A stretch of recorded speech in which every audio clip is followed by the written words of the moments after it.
Depuis quelques années, on assiste à une montée des maladies infectieuses passant de l'animal à l'homme, encore appelées zoonoses. Ces maladies dépendent de certains facteurs. Lorsque vous créez des sanctuaires, lorsque vous créez des sites de conservation, vous mettez dans un même environnement des espèces qui parfois ne cohabitaient même pas dans le milieu naturel. Donc vous créez des hotspots qui peuvent être des sites d'émergence des maladies. Au Gabon, 2 zoonoses ont déjà fait l'objet d'études. Les épidémies d'Ebola sont encore dans nos mémoires.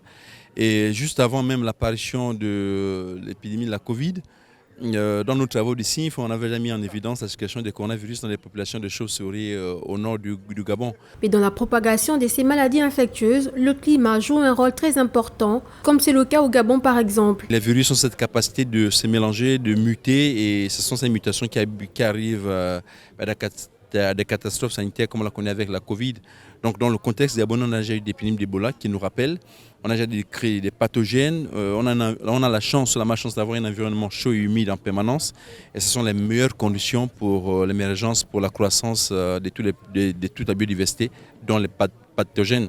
Donc notre environnement, notre forêt, c'est un potentiel, c'est quelque chose de bien. Mais il y a un revers de la médaille, c'est que c'est aussi un milieu où foisonne tout. D'autant plus que nous sommes sur l'équateur, et qui dit équateur dit la plus forte biodiversité au monde, y compris la biodiversité parasitaire, donc des pathogènes. Variole du singe, coronavirus, Ebola sont autant de zoonoses qui ont touché le continent africain. Selon l'Organisation mondiale de la santé, 2023 pourrait voir ces maladies entrer dans une phase de diminution ou disparition. Une situation hypothétique devant les chiffres actuels sur le coronavirus en Chine notamment.